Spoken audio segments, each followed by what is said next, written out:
Assalamualaikum warahmatullahi wabarakatuh. Halo teman pemilih, kembali lagi berjumpa di podcast KPU Provinsi Jambi bersama Hazid Akbar di sini. Dan hari ini kita masih berbincang terkait dengan bagaimana tahapan dan juga proses menjelang ataupun juga menuju Pilkada serentak 2024.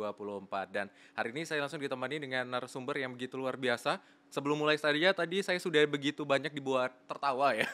Nah Bang, kalau saya ngeliat Abang saya pengen pantun jadinya Bang. Tapi ini pantun kita sapa dulu teman pemilih yang ada di rumah dan yang menyaksikan dimanapun berada ya. Saya mau pantun, nanti Abang bantu eloknya boleh Bang? Boleh. Boleh. Tergantung pantunnya dulu. Oh, tergantung pantunnya dulu ya. Buah duren rasanya hambar. Elok. Iya, buah durian rasanya hambar, tambah lemang rasanya nagih. Teman pemilih, apa kabar? Kembali lagi berjumpa di podcast KPU Provinsi Jambi. Ya. Dan ini kalau tadi saya sudah menghadirkan pantun khusus untuk para penonton ataupun teman pemilih yang ada di sini ya, yang sekarang sedang menyaksikan. Nah, kalau ini saya ada juga pantun untuk Bang Yatno. Ada nih khusus untuk Abang siap. Bang, iya. Ikan sepat, ikan gabus. Semakin cepat semakin bagus. Beda Bang. Hah? Beda. Kalau saya beda Bang. Biar makin semangat, pinjam dulu 100 Bang. Oh. Apa kabar Bang Yatno? Alhamdulillah baik. Alhamdulillah baik. Cuacanya ini agak sejuk-sejuk gimana, jadi saya tetap enjoy, happy. Wah, luar biasa. Lagi Ini menghadiri acara podcastnya KPU Provinsi. wah, ini ya yang ditunggu-tunggu ya, harus tetap semangat walaupun juga memang apa ya, proses yang sedang dilalui begitu hektik ya Bang ya, tetapi tetap bisa menyempatkan waktu untuk mampir di sini ya Bang ya. Iya. Karena kami ini kan kerjanya kan bukan hari kerja, Oh, tapi hari kalender. hari kalender. Kan kalau kita melihat hari ini kan Heeh. hari libur ya, hari apa? Cuti bersama ya. Nah, kami tidak tahu istilah cuti bersama itu. Adanya kerja bersama. Hari kalender. Oh, hari kalender. Kalender itu mau Sabtu Minggu tetap kerja. Oh, tetap kerja ya. Jadi memang tidak bisa menentukan dengan ikutan waktu libur yang merah-merah, tidak ada merah hitam semua. Karena tahapan kayak sekarang ini kan lagi proses nih untuk calon perseorangan itu penyerahan dukungan itu jadwalnya dari tanggal 8 sampai dengan tanggal 12 Mei. Oh, oke. Hari ini tanggal 10 ya kan? Padahal ini kan harusnya hari libur. Tapi karena jadwal tahapannya kita harus lalui. Tetap harus hadir ya Bang ya. laksanakan. Oh ya. Berarti kalau saya main ataupun juga berkunjung ke rumah Bang Yatno sepertinya tidak bisa Bang, karena kalender di rumah Bang hitam semua. Iya, sebagian besar ada yang mau ke rumah itu ketemunya malah di kantor. Oh gitu ya. Jadi kalau mau silaturahmi langsung di kantor ya Bang, ketemu Bang siap. Yatno ya. Nah, jadi ini Bang Yatno sehat hari ini ya, luar biasa, tetap semangat ya. Dengan situasi tadi yang dingin-dingin tapi tetap full. Tetap enjoy. Tetap enjoy. sehat. Oh, tetap sehat. Berarti ini tadi dari kesibukannya tadi Bang apa aja nih sebelum kesini mampir? Kita hari ini mengkoordinasikan ya seluruh tahapan yang dilaksanakan oleh kawan-kawan di kabupaten ya. Karena untuk di teknis sendiri kita masih proses penerimaan dukungan bakal calon perseorangan. Jadi di samping kami yang di provinsi melaksanakan untuk pemilihan gubernur, di kabupaten itu untuk yang pemilihan bupati wali kota. Wah, jadi memang begitu banyak ya Bang, karena memang Bang Yatno ini sendiri selaku divisi teknis penyelenggaraan pemilu KPU Provinsi Jambi. Jadi memang sudah membahas tentang sistem penyelenggaraan, berarti begitu banyak ya Bang persiapan, apalagi memang waktunya tidak, ini waktunya terhitung berapa bulan lagi ya Bang ya. Yep. Nah kalau sejauh ini boleh cerita nggak Bang, prosesnya tadi memang udah Bang bilang nih ada beberapa tahapan yang sudah mulai dilakukan. Sejauh ini apa lagi Bang dalam waktu dekat yang Abang akan lakukan beserta tim? Kalau terkait pencalonan ini itu diawali dengan yang pertama kali itu adalah pencalonan untuk bakal calon perseorangan. Nah, bakal calon perseorangan itu diawali dengan kita sudah mengumumkan ke publik berapa jumlah minimal dukungan baik untuk pemilihan gubernur maupun bupati wali kota yang ada di Provinsi Jambi. Nah, itu sudah dilaksanakan mulai dari tanggal 5 sampai dengan tanggal 7 Mei. Nah, berikutnya baru dari tanggal 8 sampai 12 Mei itu adalah penerimaan atau kalau mereka penyerahan dukungan bakal calon perseorangan. Nah, untuk Jambi untuk pemilihan gubernur itu minimal dukungan itu ada di angka 227.740 ya, dukungan yang diserahkan ke KPU. Nah, kemudian baru setelah itu mereka menyerahkan. Jadi sebenarnya ada 2 dokumen yang diserahkan ke KPU ya. Dokumen itu dalam bentuk dokumen fisik, kemudian juga dokumen dalam bentuk digital. Yang pertama itu adalah surat penyerahan dukungan yang ditandatangani oleh bakal calon, kemudian jumlah dukungan. Itu nanti disampaikan oleh bakal calon ke KPU sesuai dengan jadwal tahapan dari tanggal 8 sampai 12. Oh gitu. Berarti banyak ya bang. Berarti kalau saya mau nyalon boleh bang? Boleh saja Boleh. sepanjang memiliki dukungan dari masyarakat. Tapi kalau abang nih rasa bisa lah. Oh bisa lah ya. Ini bisa ya kalau saya sudah dapat afirmasi positif nih kalau kalau teman pemilih mau milih saya ya. Tapi sepertinya bukan dalam waktu dekat ya. Nanti memilih pasangan hidup kali ya bang ya. Oh, belum punya pasangan, Bang? Iya. Oh. Saya minta rekomendasi bang dari abang bang. Nanti kita siapkan spanduknya. Boleh ya. Jadi kalau sama Bang Yatno ini memang apapun bisa seperti itu ya Bang. Tidak hanya penyelenggaraan pemilu, penyelenggaraan pesta perkawinan juga bisa ya. Bisa. Mau dibuat spanduk, mau pakai banner, banner ya? Iya. Stand banner berdiri semuanya bisa ya Bang ya. Iklan pun bisa. Oh iklan pun bisa, aduh luar biasa memang. Tapi memang kalau kita melihat ya Bang dari beberapa podcast yang telah saya bawa sebelumnya, memang orang-orang ataupun juga teman-teman dari divisi apapun itu di KPU memang dituntut harus serba bisa ya. Palu gada, palu mau gua ada gitu ya Bang ya. Dan kerjanya memang begitu banyak dan tenggat waktunya yang diberikan juga begitu singkat gitu. Tapi saya luar biasa dengar cerita Abang tadi. Berarti saat ini pun kalau Abang melihat memang sudah mulai masuk ke proses ya Bang ya untuk pencalonan perseorangan gitu ya Bang. Baik pun juga dari partai politik, apakah sudah ada segelintir yang sudah mulai menyerahkan berkas atau belum sampai ke situ Bang? Oke. Jadi dia ini kan ada dua jalur ya. Yang pertama lewat perseorangan. Ya, perseorangan itu dia dukungan melalui surat pernyataan dukungan kemudian dilampiri dengan KTP elektronik. Ya, ada form B1 perseorangan KWK. Itu yang perseorangan. Nah, kemudian yang kedua jalurnya itu lewat partai politik. Nah, kalau lewat partai politik menggunakan kursi anggota DPRD, ya, baik itu DPRD provinsi maupun DPRD kabupaten kota. Kalau untuk pemilihan gubernur maka kursi anggota DPRD provinsi. Kalau untuk kabupaten kota maka itu kursi anggota DPRD kabupaten kota. Nah, itu kalau kursi dia 20% dari jumlah kursi anggota DPRD baik itu di provinsi, kemudian 20% anggota DPRD kursi anggota DPRD kabupaten kota. Wah, jadi Nah, sudah ditentukan kursi ya, masing-masing ya jadi, Bang ya.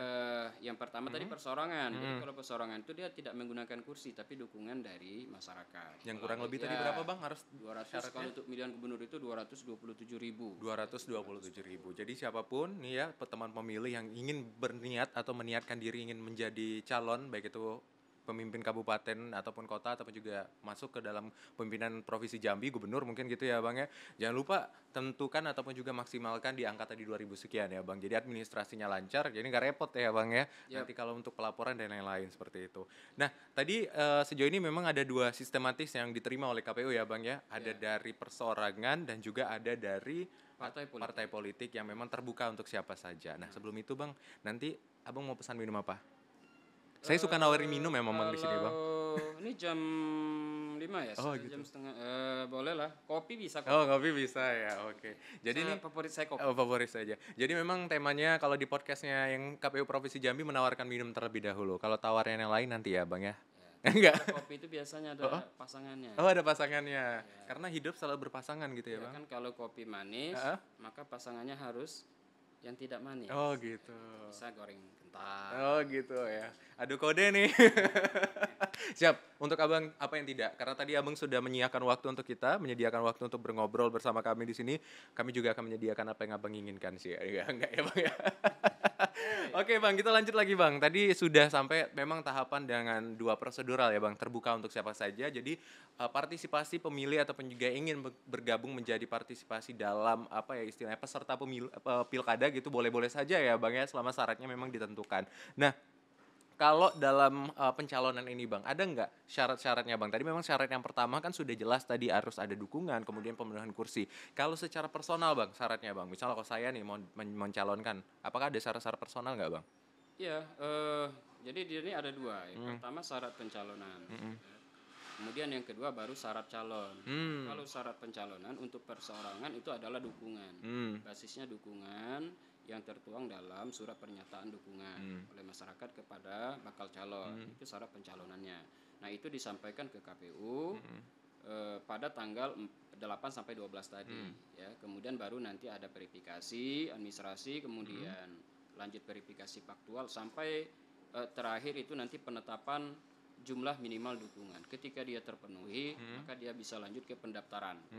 Nah, itu yang lewat jalur perseorangan. Nah, kemudian yang kedua itu adalah lewat jalur partai politik. Nah, ada syarat pencalonan. Nah, syarat pencalonan itu harus minimal didukung 20% jumlah kursi. Nah, kemudian ada syarat calon. Nah, syarat calon itu misalnya umur, ya.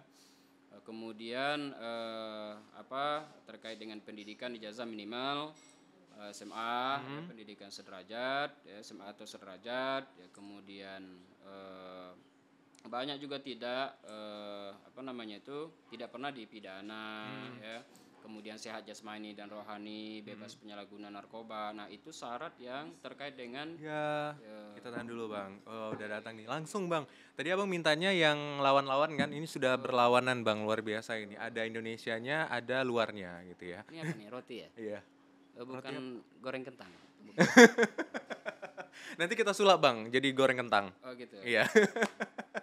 Karena kan kalau ngobrol ini kan harus diiringi dengan seduhan dan cemilan yang Wah, mendukung ya Bang ya. Supaya memang ngobrolnya lebih semangat gitu ya Bang.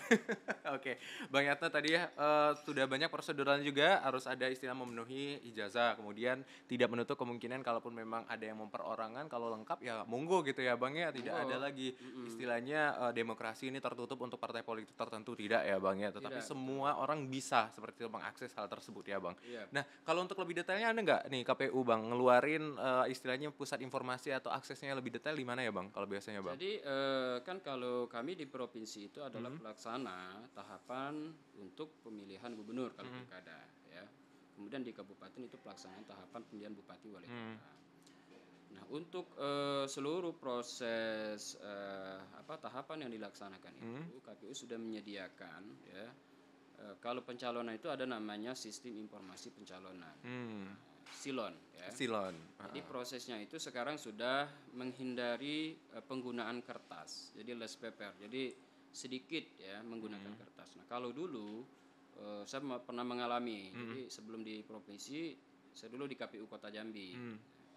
Nah, pilkada dulu di Kota Jambi terkait dengan perseorangan itu semuanya menggunakan dokumen dukungan itu menggunakan hard copy atau dokumen kertas. Berarti kalau misalnya 200, semuanya 200 Bang? Iya, kita bisa bayangkan kalau misalnya di provinsi itu ada 227.000, karena masing-masing lembar itu satu-satu, ya, berarti ada 227.000 lembar. Nah, itu bisa berapa rem Bang? Dan itu harus dicek satu-satu ya Bang? Harus dicek satu-satu. Nah, sekarang karena sudah zaman teknologi, maka itu menggunakan sistem aplikasi. Jadi bakal calon melalui petugas penghubung ya, atau operator atau admin itu nanti akan menginput kemudian mengupload dokumen. Nanti sistem yang akan langsung membaca. Jadi petugas di KPU pun hanya melihat itu di dalam sistem aplikasi, tidak lagi memeriksa satu persatu Bang. Nah, kalau dulu kami harus cek satu-satu. Jadi kalau di Kota Jambi itu lebih kurang 38.000 yang harus kita cek. Itu tidak bisa tidak kami cek Bang. Itu harus dicek lengkap. Karena harus sesuai dengan data yang dihadirkan. Jadi dokumennya itu dokumen yang hard copy itu kalau dulu kan memang hard copy ya. Alat bantu silonnya tidak begitu. Kalau sekarang justru banyak yang ditampilkan itu adalah seluruh prosesnya itu melalui sistem aplikasi. Jadi termasuk pengecekannya nanti itu di silon, aplikasi gitu, Bang. Siapapun yang ingin mengecek datanya lengkap atau tidak, baik dari partai politik ataupun perseorangan sudah lewat silon saja ya Bang ya, dan mengakses dan lain-lainnya. Termasuk gini, misalnya nih, kalau sudah di dalam sistem aplikasi itu, data-data ganda itu sudah terdeteksi. Misalnya nih, lebih mudah ya Bang ya. Abang nih, karena punya hak misalnya mendukung salah satu calon, Abang punya KTP, punya NIK, ya. Ternyata abang tuh aja 2 dukungan ya ke pasangan bakal calon A kemudian ke bakal calon B. Nah, itu nanti terdeteksi Bang melalui nomor identitas kependudukan. Jadi margin errornya kelihatan langsung ya langsung ya Bang, ya? Gitu. Jadi aplikasi itu membantu untuk memudahkan pengecekan. Kalau manual kan susah kita mau ngeceknya yang ganda. Jadi harus satu-satu, prosedurnya juga panjang dan SDM-nya juga begitu banyak yang dibutuhkan ya Bang ya, karena tidak mudah loh sampai 200.000 ya yang sekarang ya, lebih banyak 200.000-an dan itu juga prosedural yang begitu ketat dan juga panjang. Dan kalaupun pengen ingin melihat lebih detail juga tadi kita juga sudah istilahnya membahas terkait dengan bagaimana sistem dari silon ini sendiri, tinggal akses saja ya Bang ya, KPU ini terbuka ya untuk Jadi siapapun. Jadi sistem informasi pencalonan itu ada yang memang digunakan untuk proses, ya, ada yang memang kemudian digunakan untuk publik. Nah, kalau yang digunakan untuk publik itu nanti akan terpublish melalui info pemilu. Jadi kalau kita lihat hasil pemilu 2024 yang sudah berproses itu bisa dilihat di info pemilu. Jadi nanti terkoneksi antara sistem aplikasi yang dimiliki oleh KPU itu nanti melalui websitenya KPU yaitu info pemilu yang itu milik publik. Ya, sama seluruh sistem aplikasi mau itu Silon, Sidalih ya dan beberapa aplikasi yang lain. Nah prinsipnya KPU membuka kerja-kerja transparan sehingga masyarakat bisa ngecek. Nah kemarin itu misalnya di TPSA hasilnya itu sudah ketahuan gitu karena dokumennya sudah diupload oleh petugas KPU di TPS atau KPPS. Berarti Jadi ini memang begitu, Bang. menunjang untuk transparansi, jujur, bersih dan adil tadi ya, Bang. Iya, Ya, Bang. semuanya sudah terlihat saat itu juga dan lain-lain. Jadi tinggal sama-sama mengawasi. Jadi tidak hanya tugasnya KPU juga melihat ataupun Bawaslu nanti juga sebagai rekan KPU untuk mengawasi pemilu ini ya, Bang ya. Tetapi masyarakat juga bisa ini bersama-sama menyaksikan bagaimana proses dari Pilkada serentak yang akan datang 2024 nanti. Benar, Nah, Bang. saya mau nanya juga nih, Bang, terkait dengan proses dari tahapan Pilkada serentak ini. Kan istilahnya memang tidak lama lagi ya, Bang ya. Kalau untuk masa kampanye dan lain-lain sudah ada nggak, Bang, tenggat waktu yang telah ditentukan dan prosedurnya seperti apa, Bang? Ya kalau kampanye itu setelah penetapan calon ya. Calon itu ditetapkan tanggal 22 September. Nah, baru setelah itu nanti ada pengundian nomor urut, baru setelahnya masuk tahapan kampanye. Nah, proses kampanye itu juga walaupun regulasi pengaturan untuk pilkada itu belum diterbitkan oleh KPU, kalau kita merujuk ke pilkada-pilkada sebelumnya, nanti kampanye itu ada yang sifatnya pertemuan tatap muka, ada pertemuan terbatas ya.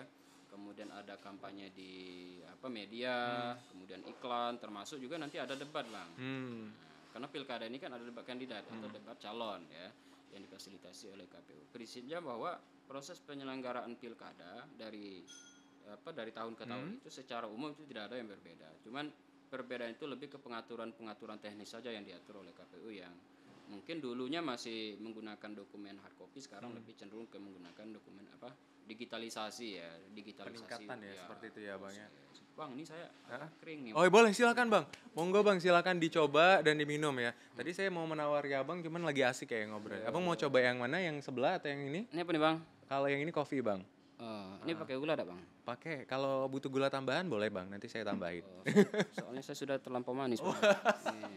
Kita akui, Bang. Oke, silakan, Bang. Boleh sembari dicoba. Ini menu spesial khusus untuk Abang hari ini.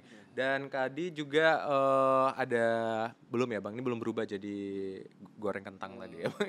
Ini apa kopi nih, Bang? Iya, kopi, Bang. Silakan, Bang, dicoba dulu. Nanti kalau misalnya kurang kita tambahin, Bang. Aman? Lumayan. Oh, lumayan. Oke. Kalau misalnya kurang nanti kita tambahin, Bang. Kurang apa? Kurang banyak, Bang. Oh, kurang banyak. Nanti spesial ada 2 gelas ya nanti ya setelah ini ya, Bang ya. Oke, Bang, jadi tadi proses yang kampanye dan lain-lain memang sudah diatur ya, Bang ya, dan prosesnya pun juga sudah sekarang lebih upgrade. Kalau tadi ada beberapa yang harus manual dan sebelumnya juga harus banyak yang istilahnya pemangkasan birokrasi yang bertele-tele, sekarang udah lebih detail gitu ya, Bang ya, dan semua orang pun atau masyarakat juga bisa langsung melihat dan juga menyaksikan. Dalam waktu dekat tadi akan diselenggarakan kampanye terbuka, tertutup dan terbatas juga, terus ada pilkada, debatnya ya, Bang ya. Yang paling ditunggu-tunggu itu adalah debat, Bang. Kalau secara jadwal kapan, Bang, debatnya, Bang? Ya karena memang KPU sekarang kan belum menerbitkan regulasi ya terkait dengan kampanye secara khusus ya, pengaturan debatnya kapan itu belum diatur, baru diatur secara umum di PKPU 2 tahun 2024. Jadi prinsipnya proses penyelenggaraan itu debat itu bagian dari kampanye itu, dan itu bagian dari pendidikan politik sebenarnya. Jadi menyampaikan pesan-pesan bahwa untuk memilih calon kepala daerah itu kita lihatlah melalui kegiatan-kegiatan yang baik itu yang dilaksanakan mandiri oleh calon maupun yang dilaksanakan oleh KPU. Nah, yang dilaksanakan atau yang difasilitasi oleh KPU itu tentu tadi debat. Kalau yang mandiri itu misalnya tatap muka, gitu ya. Nah, apa yang dilihat tentu visi misi program, track record calon dan seterusnya. Dengan harapan nanti pada tanggal 27 November tahun 2024 masyarakat akan memilih sesuai dengan apa yang menjadi kehendak ya, yang sesuai dengan hati nurani. Ya. Ini menarik nih, langsung sama spesialisnya dengan Abang nih. Mungkin kan teman pemilih yang ada di rumah yang sedang menyaksikan dan juga para penonton lainnya yang pengen tahu nih sebenarnya apa kiat-kiat yang bisa kita lakukan ketika kita pengen nih menentukan pemilih yang benar-benar berkualitas sesuai dengan standar yang mungkin sudah ditentukan berdasarkan undang-undang ataupun juga mungkin dari pengalaman abang pribadi bang, sehingga memang kita bisa tahu melihat track record dan lain-lainnya seperti apa bang. Iya, pertama bahwa demokrasi itu kan kalau kita rujuk ya, merupakan sarana kedaulatan rakyat. Jadi rakyat itu diberikan daulat ya untuk berdaulat untuk memilih. Nah tentu masyarakat sebagai pemilik dari kekuasaan itu diberikan kewenangan untuk memilih. Maka dalam pemilu itu ada langsung, umum, bebas, rahasia, jujur dan adil. Nah kemudian juga diberikan kebebasan untuk memilih. Nah, salah satunya tadi ketika melihat bakal calon atau calon yang sudah ditetapkan oleh KPU, tentu yang dilihat itu dari rekam jejak, visi misi yang disampaikan, apakah itu menjawab dari kebutuhan masyarakat atau tidak. Ya, dari semua kalangan ya, dari semua profesi, baik itu petani, pedagang, ya, nelayan dan seterusnya. Maka mereka lah yang akan melihat rekam jejak dari masing-masing calon. Kita tidak bisa mengintervensi.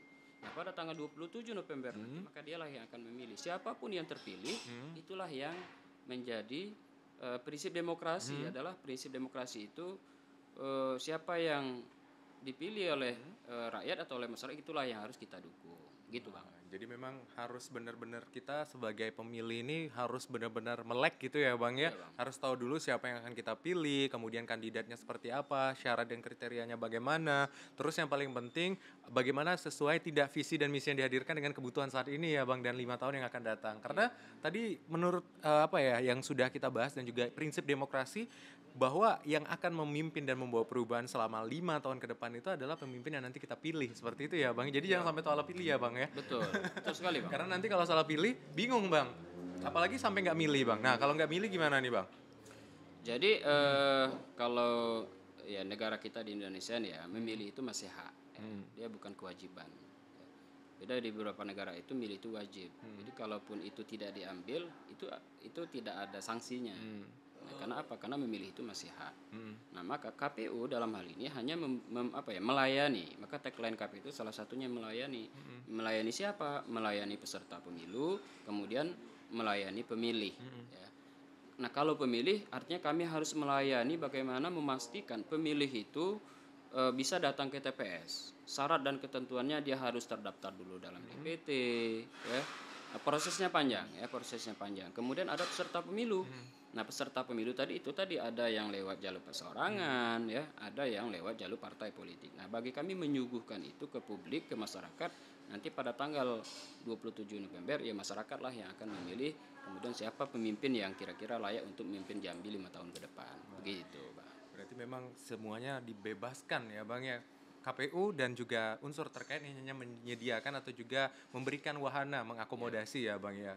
Pemilihan mutlak ya balik ke kita sebagai masyarakat seperti itu ya Bang, saya izin dulu, Bang. Iya, betul, Bang. Nyicip lagi, Bang. Oh, boleh bang. Langsung saja bang, kalau misalnya langsung dicoba silakan bang. Ini memang spesial ya untuk abang. Dan ini bang menarik juga ya ketika kita membahas tentang pilkada serentak yang akan datang. Memang waktunya tidak lama lagi seperti itu ya bang, Iya, yang waktunya dan juga proses yang panjang ini pun juga tidak akan terasa karena memang prosedural yang bertumpuk dan juga bertahap seperti itu ya bang. Nah kalau sejauh ini bang, ada kesan atau temuan terkait dengan catatan khusus sejauh ini untuk proses pilkada ataupun juga penyelenggara yang akan kita hadapi seperti apa, Bang? Ya, kalau kaitan dengan proses pemilu ya maupun pilkada, kalau secara khusus ya Jambi ini kan masyarakatnya kan yang sangat heterogen ya. Sepengalaman yang saya alami belum pernah ada terjadi konflik sosial. Maka ini perlu dijaga, dipertahankan ya. Masyarakat Jambi yang sangat ramah ya. Nah, terkait dengan proses demokrasi itu adalah pilihan dari masing-masing individu. Nah, kalau kami dari sisi penyelenggaraan selama proses juga yang dari mulai saya pernah mengalami, kita hanya memberikan pelayanan terbaik ya, kepada peserta pemilu, kepada kemudian pemilih ya. Jangan sampai hak-hak ya, konstitusional baik itu peserta pemilu maupun pemilih itu tidak bisa dilayani atau tidak bisa difasilitasi. Misalnya, kalau misalnya ada warga yang belum dicoklit misalnya, kemudian ada ruang untuk memberikan tanggapan masyarakat, ya. Masyarakat diberikan ruang untuk, oh si saya misalnya belum masuk nih, saya nanti akan memasukkan formulir tanggapan untuk dimasukkan di setelah coklit atau setelah penyusunan DPS gitu. Jadi partisipasi publik itu sangat penting dalam seluruh proses tahapan, ya, mulai dari pencalonan. Nah, pencalonan misalnya terkait dengan dokumen syarat calon, track record calon, misalnya kan terkait dengan keabsahan dokumen, mulai dari surat keterangan sehat jasmani dan rohani, kemudian pendidikan, ya. Nah, itu dibutuhkan peran publik, ya, untuk menyampaikan informasi-informasi terkait calon yang akan maju baik lewat jalur perseorangan maupun yang lewat jalur partai politik, Bang. Berarti Gitu, tadi Bang. yang saya garisin juga ketika Abang menyampaikan ini ada tes yang akan dilakukan, baik tes kesehatan dan juga tes apa saja nih nanti Ya, yang akan jadi dihadapi oleh nanti calon. setelah proses pendaftaran, ya, pendaftaran itu di Agustus 2024. Nanti setelah itu mereka akan melaksanakan pemeriksaan kesehatan. Ya, jadi akan ada rumah sakit yang ditetapkan oleh KPU. Kalau kami di KPU provinsi, nanti yang pemilihan bupati wali kota itu akan ditetapkan oleh kawan-kawan KPU kabupaten kota, rumah sakit mana yang menjadi rujukan yang secara syarat ketentuan berlaku. Ya, pemeriksaan itu dilakukan secara menyeluruh yang itu menjadi kewenangan dari pihak rumah sakit, ya. Nah, itu salah satu misalnya.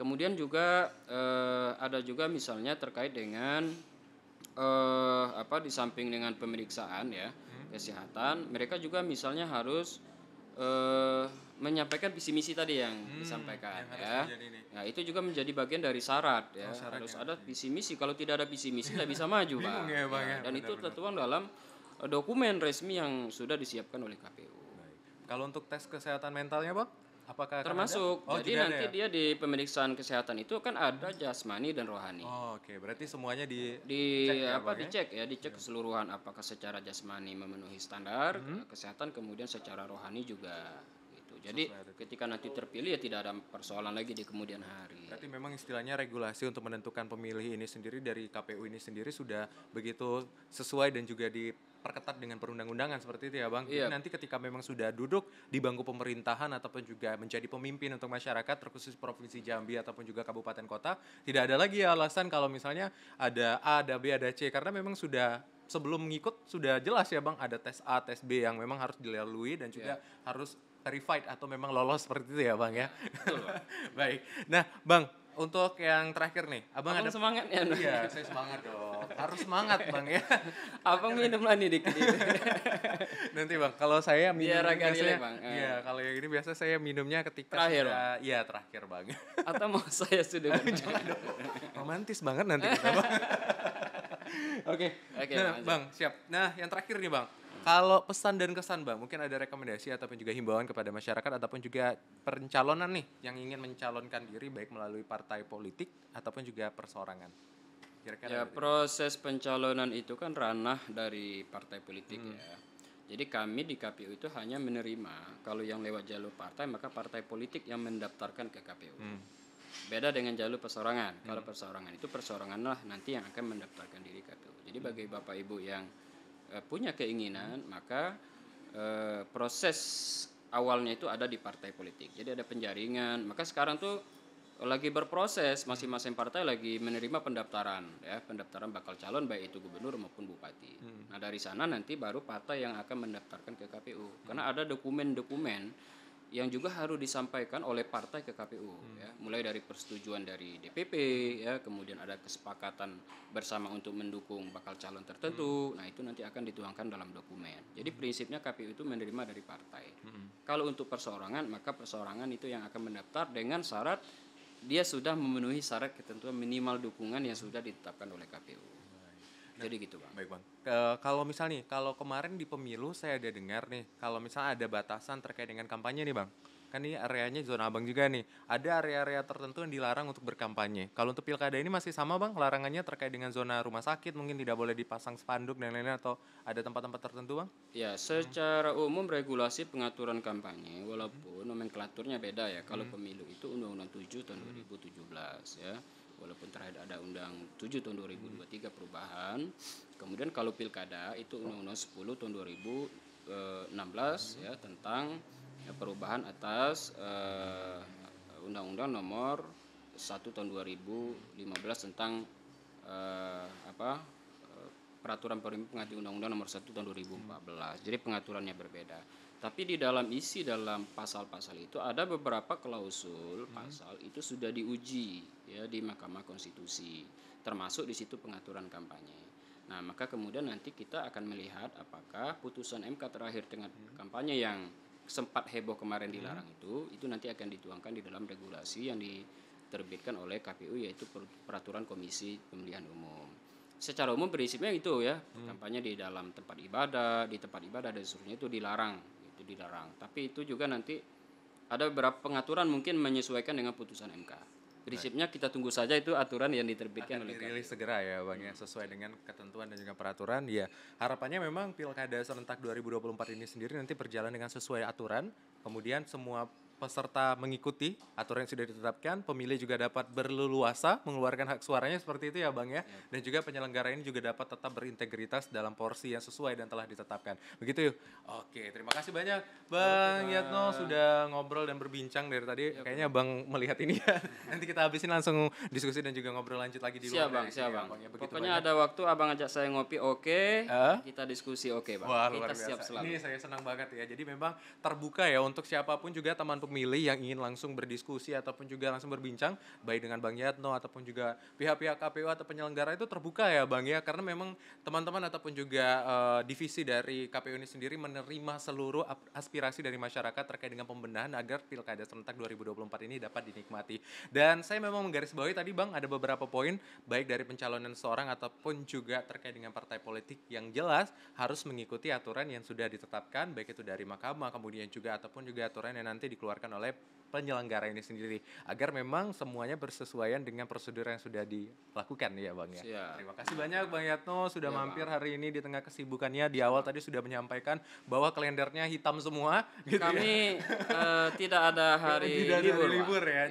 Jadi harinya hari mampir pada hari ini saya senang banget gitu, akhirnya juga bisa mencerahkan pemikiran teman pemilih dan juga saya pribadi di sini terkait dengan bagaimana proses pencalonan ini sendiri. Dan yang paling penting kita tunggu nanti siapa yang akan menjadi pemimpin untuk Provinsi Jambi 5 tahun ke depan yang nanti akan ditetapkan siapa saja calon-calonnya di Agustus mendatang ya Bang ya, prosedurnya lebih tepatnya. Terima kasih sekali lagi banyak Bang sudah berbincang bersama saya dan juga tim di sini. Dan teman pemilih tadi sudah mendengarkan begitu banyak masukan dan juga bagaimana proses dari pencalonan ini. Semoga sama-sama membuka wawasan kita terkait dengan Pilkada serentak 2024 yang akan datang. Dan sekali lagi jangan lupa Rabu tanggal 27 November 2024 kita sama-sama ke TPS dan kita nyoblos untuk pemimpin kita di masa yang akan datang. Saya Azad Akbar, pamit undur diri. Wassalamualaikum warahmatullahi wabarakatuh dan sampai jumpa.